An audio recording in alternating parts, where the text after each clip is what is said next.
Well, it is midday on a Friday, and this state park is highly populated today. Every parking space, every picnic table, even the roads that are off-road, vehicles are flying down here at high speed. The world is alive and well, and you have recently heard some news that Elon has become the first trillionaire in the world. So what? We're going to use this opportunity to come back to what we know. And in order to do that, we're going to anchor in the frequency. Create a comfortable space for yourself. Give yourself about 5 minutes is what we'll aim for, to really connect in with your breath, anchor into your body, allow the sounds of nature and the flute to remind you of your inner knowing. And when we come out of that space, we'll dive deep into why this information is actually not that big of a deal for the reasons that you might think.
Before we close out this clip, I'll also play to anchor in some of our heart frequency to get us back in alignment with our power and our purpose.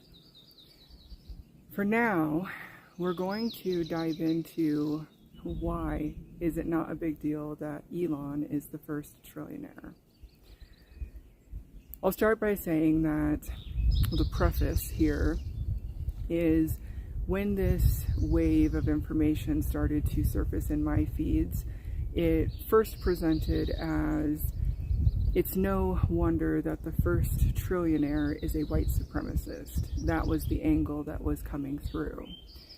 And then over the weekend, I saw a new angle coming in where his desire to create space to expand SpaceX is threatening national forest land in Texas. So people are up in arms because the land, public access land, quoted as use for recreational purposes, quoted as public land space, quoted as rehabilitation for wildlife space, is now under threat of being industrialized, of being developed. And everything that I do with my work very much is connected to the land. And so you might think that, of course, I would jump right on that and I would be like, absolutely, this is a horrendous problem and we need to stop it at all costs. While I do think there is merit to this avenue, I think that there is a much deeper component at play here, and it has everything to do with relationship to the land, as well as how we build relationship with ourselves and one another. If you have been around my channel for any length of time, you will see that this is a theme that has come up in different ways over the years. It is an embodied lifestyle, which is why I teach on it, which is why I help people move through those moments in their life that feel scary, where they're at the edge of what they know. Because they also know that there is a deeper calling, something that is asking them to rise up into visibility and potentially risk ridicule and criticism and potentially being exiled from the communities that they once found support in. Make no mistake, me choosing to speak openly on a current topic that is big pushes my boundaries. Absolutely. I would much rather keep this in quiet circles, in spaces where I know that I will be met with people who are in the same general practice. I also know that at this time in the work I am doing, it is more important than ever that I start speaking to things as these large waves hit, because more than ever, people are needing direction. They are needing places to be anchored and ways to understand how they connect with what they truly know, and to embody that in the face of things that are scary. There are other ways that it's not a big deal that Elon is the first trillionaire, but that will be a topic for other videos. And it dives into the way that I understand land back. If you are curious, you can check. I've already released the first video in that series. The second one will be coming up soon. But where that sits in this conversation is that change always is going to start from you, from the individual level. And so anytime that you find yourself with a large energy coming at you, and that energy feels scary, and it triggers emotions, and it creates a sense of, it shakes your sense of safety, potentially. It brings into question, how are these things going to change with keeping your values intact as this big energy is washing over you? So one of the things that informs my practice is the runes, tying into my Norse history, my Norse ancestry, which dealt with colonization in a very different way than my indigenous ancestry is dealing with colonization currently. So when we look at the runes, we begin to understand some type of natural universal truth about this big wave energy, this giant energy that comes at you, and it makes you catch your breath, and it makes you feel uncertain. That is what we are dealing with here. So this is the energy of the rune Thursaz. This is everything to do with giants in a literal sense, giants in a multidimensional sense, giants also in the sense of people who have more position than you, more power than you, more resources than you. And it doesn't mean that this giant energy is bad. We absolutely don't want to start polarizing what this energy does. No, what we're doing is we're coming back to an understanding of how energy works. So, when you find yourself in this conversation and you feel concerned because the things that matter to you now feel like they are threatened, the question is, how are you choosing to live your life differently? The energy of Thurisaz is a catalytic change energy. It is lightning, it is thunder, it is cataclysmic giant overhauls. Thor is present. And so what I will ask you to consider, since this topic is one that has reached you and is tugging at some places within you, ground yourself. Come back to the places that really help you feel anchored and help you feel like you know your truth. Because this world, this shared experience, is going to have infinite number of variations of truth. And that is where your unique lens is going to be so powerful. So this whole experience, this whole wave of news that is breaking, this is a perfect opportunity for another thing that I really implement in the work that I do, which is taking obstacles and finding the gift within them. This obstacle is an opportunity for you to move through an initiation period and step into a higher, more developed version, to awaken a Philgia, to live your destiny instead of your fate. This again comes from my Norse tradition, and we will go further into that in future videos as well. For now, I will conclude this video because we are definitely at our time point for keeping these digestible and bite-sized, with a remembrance also that there will always be differences of opinion. The way that you find your ground, the way that you find your stability is by finding your community. And if you can't find your community around you, build it. People are looking for information. They are seeking connection. And one of the things that brings me to do this work and reminds me to step into this work more publicly than ever has to do with things I've heard as recently as a year ago, where sitting in a circle talking about the Lakota way of life, contemporary generations are not familiar with certain practices of honoring and respecting the land. Not because they don't want to, but because the information is hard to access.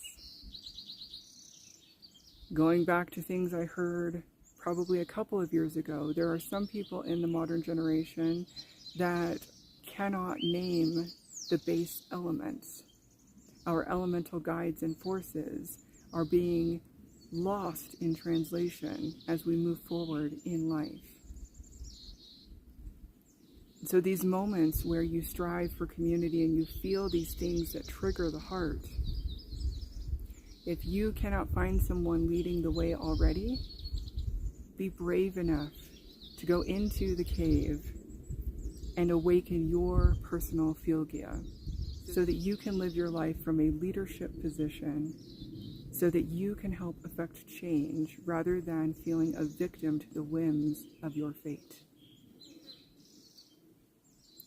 As promised, I will close out with a little bit of heart healing frequency, but know that I am Jessica Radiance. This is the Rune Weaver, and I will see you in the next video. As always, you can check the description for pertinent information about ways to work with me or the things that I am currently building. I'll see you again soon.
If you have found either of these clips of sound healing for you, I invite you to scroll through my feed and look for other sound ceremonies for the third eye or for the heart. Higher heart, thymus, these are all going to be areas that will take you further in this journey. Until next time, be kind to yourself. You've got this.